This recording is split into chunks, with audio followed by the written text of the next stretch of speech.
श्री शिव पुराण महात्म्य। शौनक जी के साधन विषयक प्रश्न करने पर सूत जी का उन्हें शिव पुराण की उत्कृष्ट महिमा सुनाना। श्री शौनक जी ने पूछा, महाज्ञानी सूत जी, आप संपूर्ण सिद्धांतों के ज्ञाता हैं। प्रभु, मुझसे पुराणों की कथाओं के सार तत्व का विशेष रूप से वर्णन कीजिए। ज्ञान और वैराग्य सहित भक्ति से प्राप्त होने वाले विवेक की वृद्धि कैसे होती है तथा साधु पुरुष किस प्रकार अपने काम, क्रोध आदि मानसिक विकारों का निवारण करते हैं। इस घोर कली काल में जीव प्राय आसुर स्वभाव के हो गए हैं। उस जीव समुदाय को शुद्ध दैवी संपत्ति से युक्त बनाने के लिए सर्वश्रेष्ठ उपाय क्या है? आप इस समय मुझे ऐसा कोई शाश्वत साधन बताइए जो कल्याणकारी वस्तुओं में भी सबसे उत्कृष्ट एवं परम मंगलकारी हो तथा पवित्र करने वाले उपायों में भी सर्वोत्तम पवित्र कारक उपाय हो। तात वह साधन ऐसा हो जिसके अनुष्ठान से शीघ्र ही अंतःकरण की विशेष शुद्धि हो जाए तथा उससे निर्मल चित्त वाले पुरुष को सदा के लिए शिव की प्राप्ति हो जाए। श्री सूत जी ने कहा, मुनि श्रेष्ठ शौनक, तुम धन्य हो क्योंकि तुम्हारे हृदय में पुराण कथा सुनने का विशेष प्रेम एवं लालसा है। इसलिए मैं शुद्ध बुद्धि से विचार कर तुमसे परम उत्तम शास्त्र का वर्णन करता हूँ। वत्स, वह संपूर्ण शास्त्रों के सिद्धांत से संपन्न, भक्ति आदि को बढ़ाने वाला तथा भगवान शिव को संतुष्ट करने वाला है। कानों के लिए रसायन अमृत स्वरूप तथा दिव्य है, तुम उसे श्रवण करो। मुने, वह परम उत्तम शास्त्र है शिव पुराण, जिसका पूर्व काल में भगवान शिव ने ही प्रवचन किया था। यह काल रूपी सर्प से प्राप्त होने वाले महान त्रास का विनाश करने वाला उत्तम साधन है। गुरुदेव व्यास ने सनत कुमार मुनि का उपदेश पाकर बड़े आदर से संक्षेप में ही इस पुराण का प्रतिपादन किया है। इस पुराण के प्रणयन का उद्देश्य है कलयुग में उत्पन्न होने वाले मनुष्यों के परम हित का साधन। यह शिव पुराण परम उत्तम शास्त्र है। इसे इस भूतल पर भगवान शिव का वाङ्मय स्वरूप समझना चाहिए और सब प्रकार से इसका सेवन करना चाहिए। इसका पठन और श्रवण सर्व साधन रूप है। इससे शिव भक्ति पाकर श्रेष्ठतम स्थिति में पहुंचा हुआ मनुष्य शीघ्र ही शिव पद को प्राप्त कर लेता है। इसलिए संपूर्ण यत्न करके मनुष्यों ने इस पुराण को पढ़ने की इच्छा की है अथवा इसके अध्ययन को अभीष्ट साधन माना है। इसी तरह इसका प्रेम पूर्वक श्रवण भी संपूर्ण मनोवांछित फलों को देने वाला है। भगवान शिव के इस पुराण को सुनने से मनुष्य सब पापों से मुक्त हो जाता है तथा इस जीवन में बड़े बड़े उत्कृष्ट भोगों का उपभोग करके अंत में शिवलोक को प्राप्त कर लेता है। यह शिव पुराण नामक ग्रंथ 24,000 श्लोकों से युक्त है। इसकी 7 संहिताएं हैं। मनुष्य को चाहिए कि वह भक्ति, ज्ञान और वैराग्य से संपन्न हो बड़े आदर से इसका श्रवण करे। 7 संहिताओं से युक्त यह दिव्य शिव पुराण पर ब्रह्म परमात्मा के समान विराजमान है और सबसे उत्कृष्ट गति प्रदान करने वाला है। जो निरंतर अनुसंधान पूर्वक इस शिव पुराण को वांछता है अथवा नित्य प्रेम पूर्वक इसका पाठ मात्र करता है, वह पुण्य आत्मा है, इसमें संशय नहीं है। जो उत्तम बुद्धि वाला पुरुष अंत काल में भक्ति पूर्वक इस पुराण को सुनता है, उस पर अत्यंत प्रसन्न हुए भगवान महेश्वर उसे अपना पद यानी कि अपना धाम प्रदान करते हैं। जो प्रतिदिन आदर पूर्वक शिव पुराण का पूजन करता है, वह इस संसार में संपूर्ण भोगों को भोग कर अंत में भगवान शिव के पद को प्राप्त कर वह सदा सुखी होता है। यह शिव पुराण निर्मल तथा भगवान शिव का सर्वस्व है। जो इहलोक और परलोक में भी सुख चाहता हो, उसे आदर के साथ प्रयत्न पूर्वक इसका सेवन करना चाहिए। यह निर्मल एवं उत्तम शिव पुराण धर्म, अर्थ, काम और मोक्ष रूप चारों पुरुषार्थों को देने वाला है। अतः सदा प्रेम पूर्वक इसका श्रवण एवं विशेष पाठ करना चाहिए। शिव पुराण के श्रवण से देवराज को शिवलोक की प्राप्ति तथा चंचुला का पाप से भय एवं संसार से वैराग्य श्री शौनक जी ने कहा, महाभाग सूत जी, आप धन्य हैं, परमार्थ तत्व के ज्ञाता हैं। आपने कृपा करके हम लोगों को यह बड़ी अद्भुत एवं दिव्य कथा सुनाई है।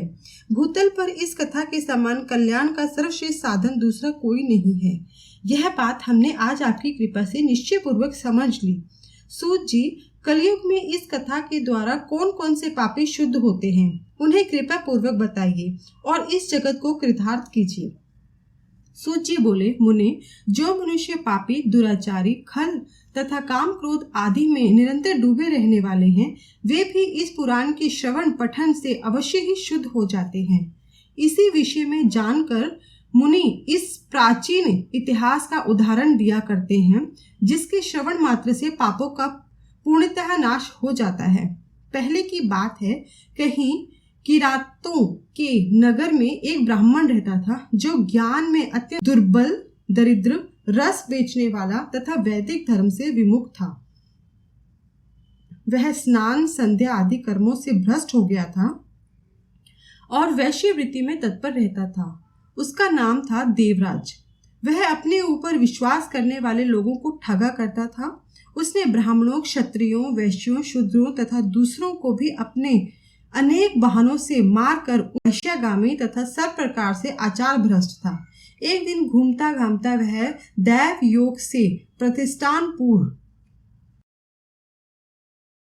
में जा पहुंचा। वहां उसने एक शिवालय देखा, जहां बहुत से साधु महात्मा एकत्र हुए थे। देवराज उस शिवालय में ठहर गया, किंतु वहां उस ब्राह्मण को ज्वर आ गया। उस ज्वर से उसको बड़ी पीड़ा होने लगी। वहां एक ब्राह्मण देवता शिव पुराण की कथा सुना रहे थे। ज्वर में पड़ा हुआ देवराज ब्राह्मण के मुखारविंद से निकली हुई उस शिव कथा को निरंतर सुनता रहा। 1 मास के बाद वह ज्वर से अत्यंत पीड़ित होकर चल बसा। यमराज के दूत आए और उसे पाशों में बांधकर बलपूर्वक यमपुरी में ले गए। इतने में ही शिवलोक के भगवान शिव के पार्षद गण आगे। उनके गौर अंग कपूर के समान उज्जवल थे, हाथ त्रिशूल से सुशोभित हो रहे थे। उनके संपूर्ण अंग भस्म से उद्भासित थे और रुद्राक्ष की मालाएं उनके शरीर की शोभा बढ़ा रही थी। वे सबके सब क्रोधपूर्वक यमपुरी में गए और यमराज के दूतों को मार पीट कर बारंबार धमकाकर उन्होंने देवराज को उनके चंगुल से छुड़ा लिया और अत्यंत अद्भुत विमान पर बिठाकर जब वह शिवदूत कैलाश जाने को उद्यत हुए, उस समय यमपुरी में बड़ा भारी कोलाहल मच गया। उस कोलाहल को सुनकर यमराज अपने भवन से बाहर आए। साक्षात दूसरे रुद्रों के समान प्रतीत होने वाले उन चारों दूतों को देख धर्मज्ञ धर्मराज ने उनका विधि पूर्वक पूजन किया और ज्ञान दृष्टि से देखकर सारा वृतांत जान लिया। उन्होंने भय के कारण भगवान शिव के उन महात्मा दूतों से कोई बात नहीं पूछी, उल्टे उन सबकी पूजा एवं प्रार्थना की। तत्पश्चात वे शिवदूत कैलाश को चले गए और वहां पहुंचकर उन्होंने उस ब्राह्मण को दया सागर सांब शिव के हाथों में दे दिया। शौनक जी ने कहा, महाभाग सूत जी, आप सर्वज्ञ हैं। महामते, आपकी कृपा प्रसाद से मैं बारंबार कृतार्थ हुआ। इस इतिहास को सुनकर मेरा मन अत्यंत आनंद से निमग्न हो रहा है। अतः आप भगवान शिव से प्रेम बढ़ाने वाले शिव संबंधिनी दूसरी कथा को भी कहिए।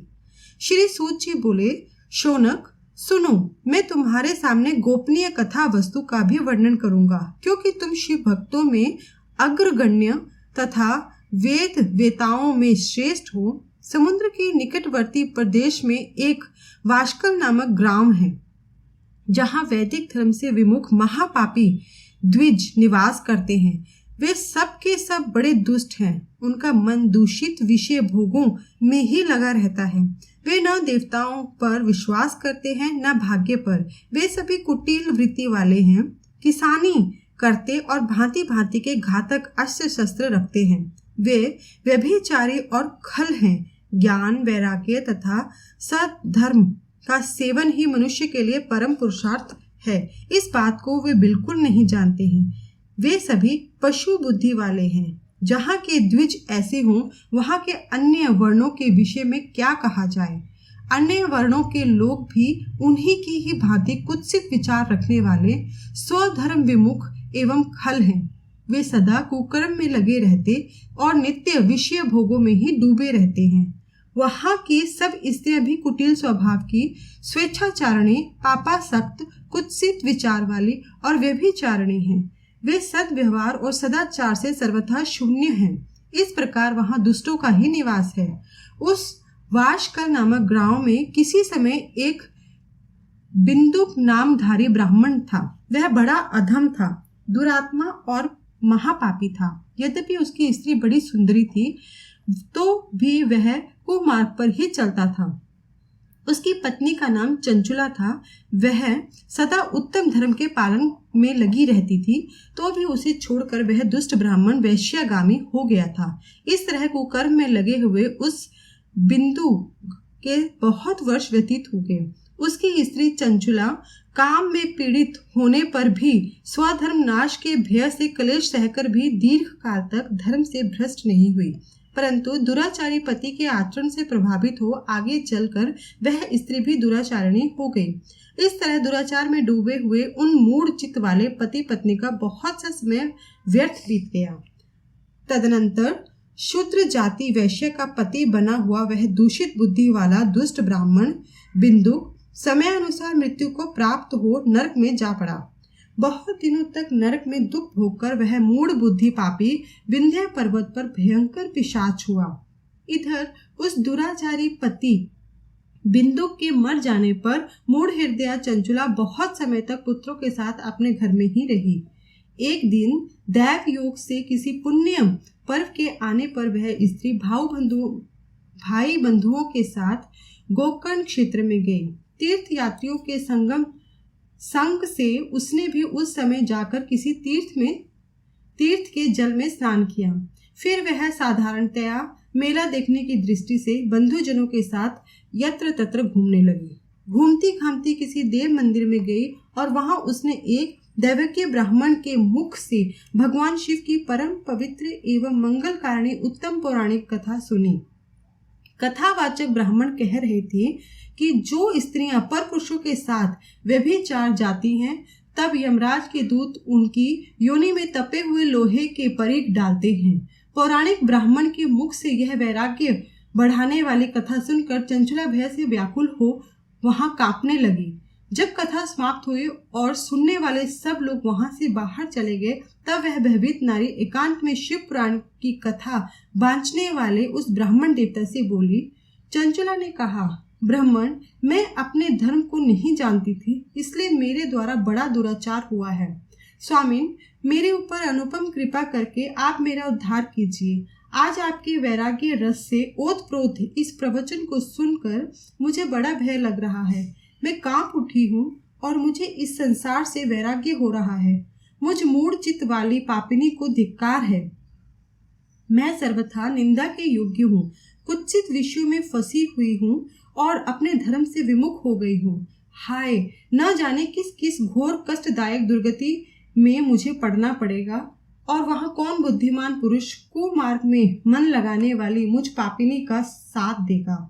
मृत्यु काल में उन भयंकर यमदूतों को मैं कैसे देखूंगी, जब वे बलपूर्वक मेरे गले में फंदे डालकर मुझे बांधेंगे, तब मैं कैसे धीरज धारण कर सकूंगी। नरक में जब मेरे शरीर के टुकड़े टुकड़े किए जाएंगे, उस समय विशेष दुख देने वाली उस महायातना को मैं वहां कैसे सहूंगी। हाय, मैं मारी गई, मैं जल गई, मेरा हृदय विदीर्ण हो गया और मैं सब प्रकार से नष्ट हो गई।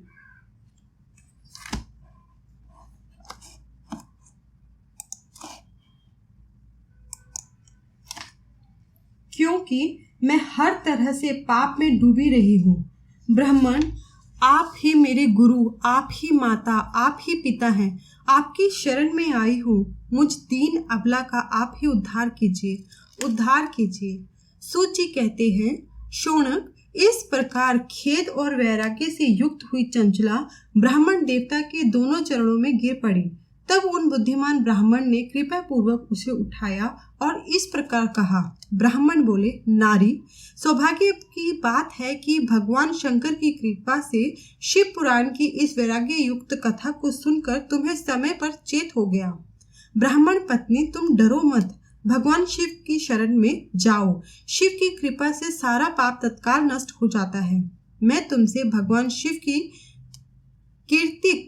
कीर्ति कथा से युक्त उस परम वस्तु का वर्णन करूंगा जिससे तुम्हें सदा सुख देने वाली उत्तम गति प्राप्त होगी। शिव की उत्तम कथा सुनने से ही तुम्हारी बुद्धि इस तरह पश्चाताप से युक्त एवं शुद्ध हो गई है, साथ ही तुम्हारे मन में विषयों के प्रति वैराग्य हो गया है। पश्चाताप ही पाप करने वाले पापियों के लिए सबसे बड़ा प्रायश्चित है। सत्पुरुषों ने सबके लिए पश्चाताप को ही समस्त पापों का शोधक बताया है। पश्चाताप से ही पापों की शुद्धि होती है। जो पश्चाताप करता है वही वास्तव में पापों का प्रायश्चित करता है, क्योंकि सत्पुरुषों ने समस्त पापों की शुद्धि के लिए जैसे प्रायश्चित का उपदेश किया है वह सब पश्चाताप से संपन्न हो जाता है। जो पुरुष विधि पूर्वक प्रायश्चित करके निर्भय हो जाता है वह अपने कुकर्म के लिए पश्चाताप नहीं करता। उसे प्राय उत्तम गति नहीं प्राप्त होती, परंतु जिसे अपने कुकृत्य पर हार्दिक पश्चाताप होता है वह अवश्य उत्तम गति का भागी होता है, इसमें संशय नहीं है। इस शिव पुराण की कथा सुनने से जैसी चित्त शुद्धि होती है वैसी दूसरे उपायों से नहीं होती है। जैसे दर्पण साफ करने पर निर्मल हो जाता है, उसी प्रकार शिव पुराण की कथा से चित्त अत्यंत शुद्ध हो जाता है, इसमें संशय नहीं है। मनुष्यों के शुद्ध चित्त में जगदम्बा पार्वती सहित भगवान शिव विराजमान रहते हैं। इससे वह विशुद्धात्मा पुरुष श्री सांब सदा शिव के पद को प्राप्त होता है। इस उत्तम कथा का श्रवण समस्त मनुष्यों के लिए कल्याण का बीज है। अतः यथोचित शास्त्रोक्त मार्ग से इसकी आराधना अथवा सेवा करनी चाहिए। यह भव बंधन रूपी रोग का नाश करने वाली है। भगवान शिव की कथा को सुनकर फिर अपने हृदय में उसका मनन एवं निधिध्यासन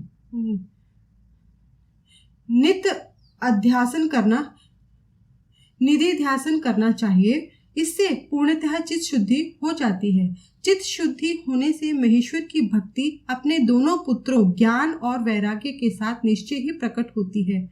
तत्पश्चात महेश्वर के अनुग्रह से दिव्य मुक्ति प्राप्त होती है, इसमें संशय नहीं है। जो मुक्ति से वंचित है उसे पशु समझना चाहिए, क्योंकि उसका चित्त माया के बंधन में आसक्त है। वह निश्चय ही संसार बंधन से मुक्त नहीं हो पाया है। ब्राह्मण पत्नी, इसलिए तुम विषयों से मन को हटा लो और भक्ति भाव से भगवान शंकर की इस परम पावन कथा को सुनो।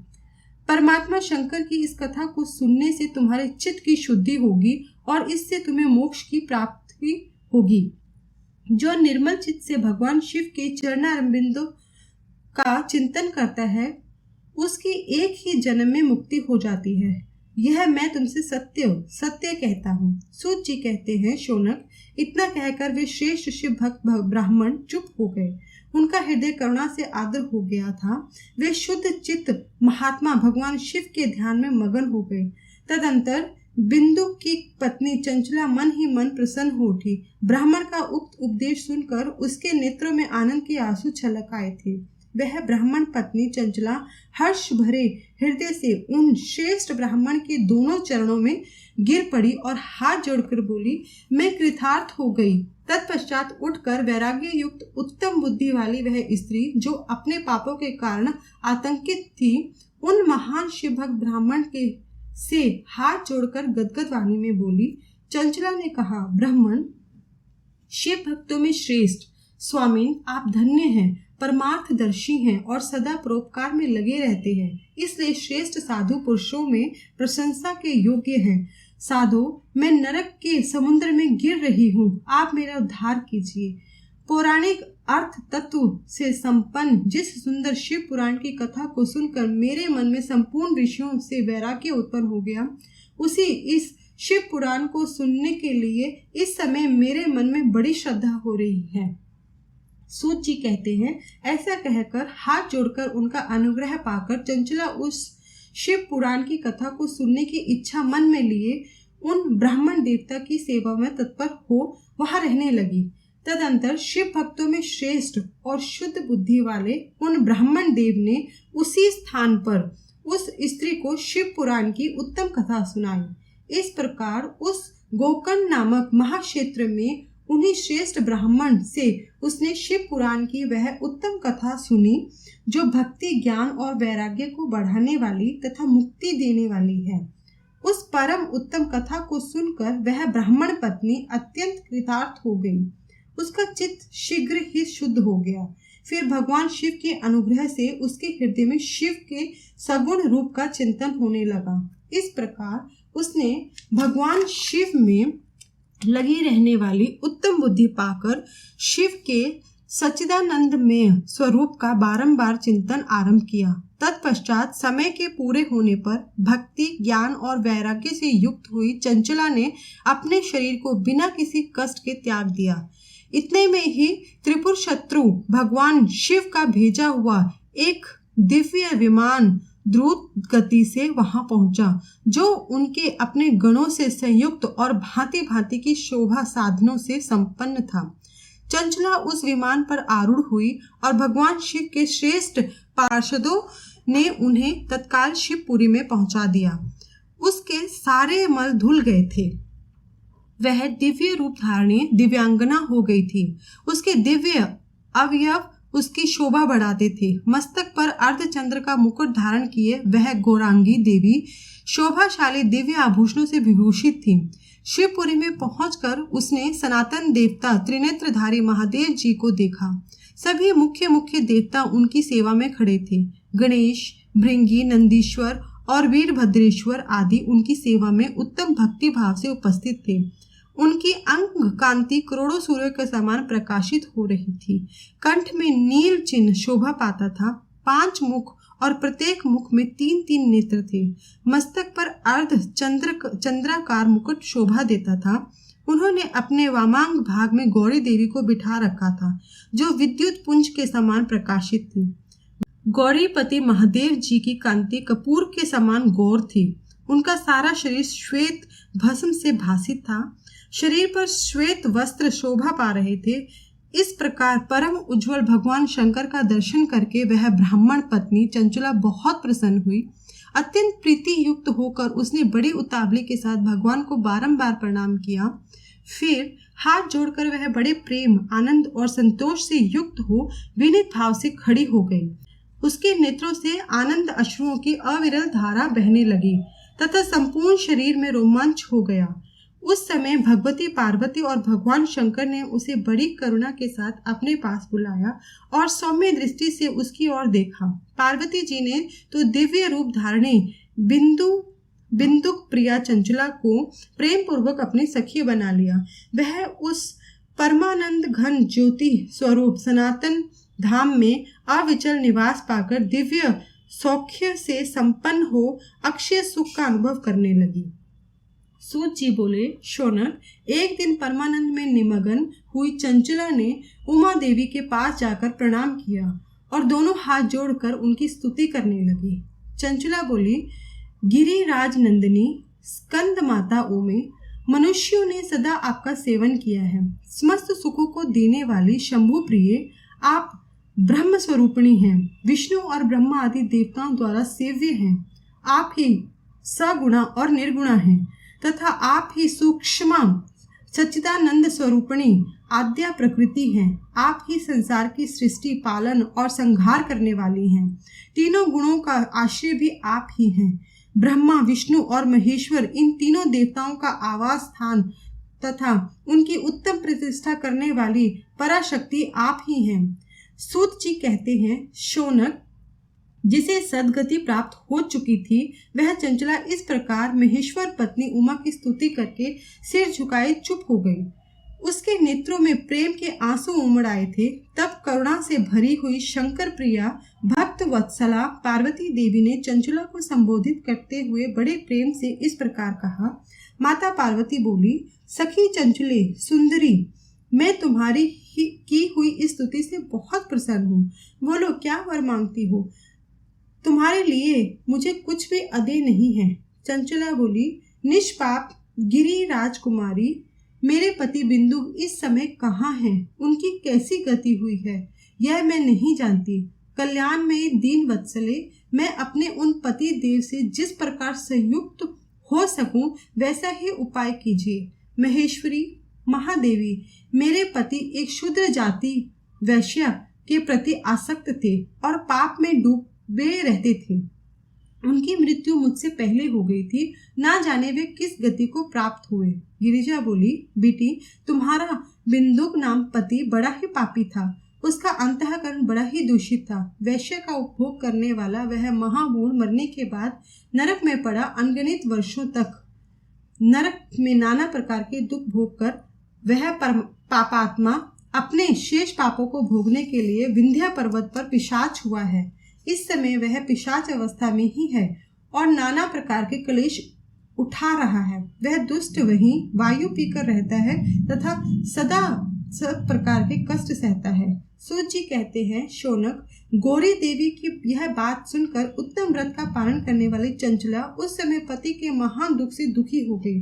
फिर मन को स्थिर करके उस ब्राह्मण पत्नी ने व्यथित हृदय से महेश्वरी को प्रणाम करके पुनः पूछा।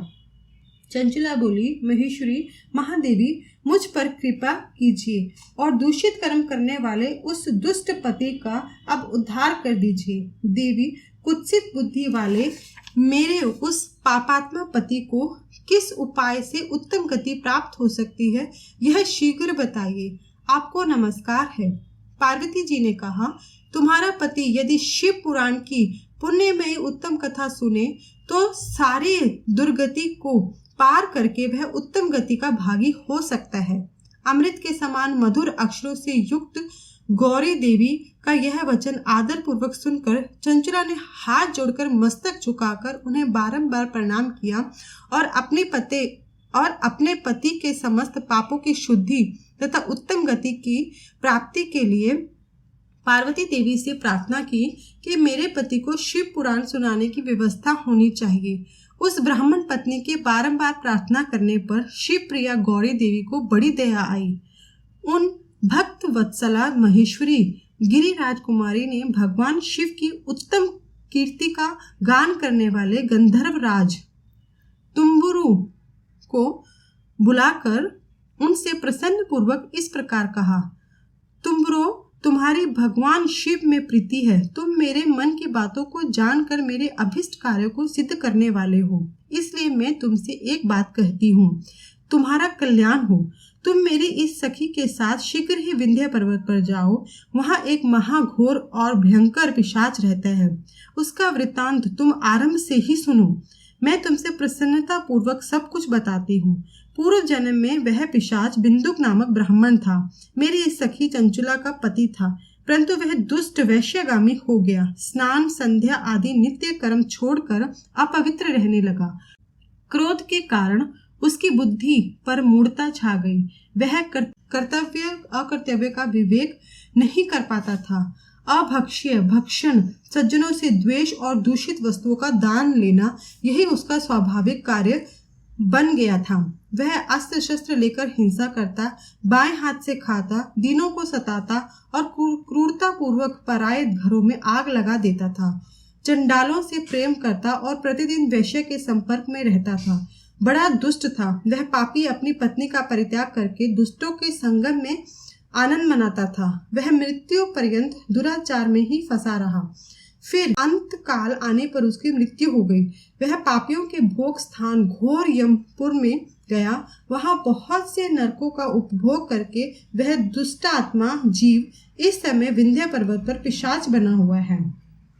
वहीं वह दुष्ट पिशाच अपने पापों का फल भोग रहा है।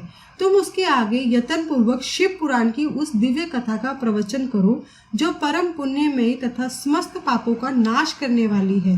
शिव पुराण की कथा का श्रवण सबसे उत्कृष्ट पुण्य कर्म है। उससे उसका हृदय शीघ्र ही समस्त पापों से शुद्ध हो जाएगा और वह प्रेत योनि का परित्याग कर देगा। उस दुर्गति से मुक्त होने पर बिंदुक नामक पिशाच को मेरी आज्ञा से विमान पर बिठाकर तुम भगवान शिव के समीप ले आओ। सूत जी कहते हैं, शौनक, महेश्वरी उमा के इस प्रकार आदेश देने पर गंधर्व राज तुम्बुरु मन ही मन बड़े प्रसन्न हुए। उन्होंने अपने भाग्य की सराहना की। तत्पश्चात उस पिशाच की सती साध्वी पत्नी चंचुला के साथ विमान पर बैठकर नारद के प्रिय मित्र तुम्बरु वेग पूर्वक विंध्याचल पर्वत पर गए। वहां वह पिशाच रहता था। वहां उन्होंने उस पिशाच को देखा। उसका शरीर विशाल था, ठोड़ी बहुत बड़ी थी। वह कभी हंसता, कभी रोता, कभी उछलता था। उसकी आकृति बड़ी विकराल थी। भगवान शिव की उत्तम कीर्ति का गान करने वाले महाबली तुम्बरु ने उस अत्यंत भयंकर पिशाच को पाशों द्वारा बांध दिया। तदनंतर तुम्बरु ने शिव पुराण की कथा बाँचने का निश्चय करके महोत्सव युक्त स्थान और मंडप आदि की रचना की। इतने में ही संपूर्ण लोकों में बड़े वेग से यह प्रचार हो गया कि देवी पार्वती की आज्ञा से एक पिशाच का उद्धार करने के उद्देश्य से शिव पुराण की उत्तम कथा सुनाने के लिए तुम्बरु विंध्य पर्वत पर आए हैं। फिर तो उस कथा को सुनने के लोभ से बहुत से देवऋषि भी शीघ्र ही वहां पहुंचे। आदर पूर्वक शिव पुराण सुनने के लिए आए हुए लोगों का उस पर्वत पर बड़ा अद्भुत और कल्याणकारी समाज जुट गया। फिर तुम्बरु ने उस पिशाच को पाशों से बांधकर आसन पर बिठाया और हाथ में वीणा लेकर गौरीपति की कथा का गान आरंभ किया। पहली अर्थात विद्वेश्वर संहिता से लेकर 7वीं वायु संहिता तक महात्म्य सहित शिव पुराण की कथा का उन्होंने स्पष्ट वर्णन किया। 7 संहिताओं सहित शिव पुराण का आदर पूर्वक श्रवण करके वे सभी श्रोता पूर्णतः कृतार्थ हो गए।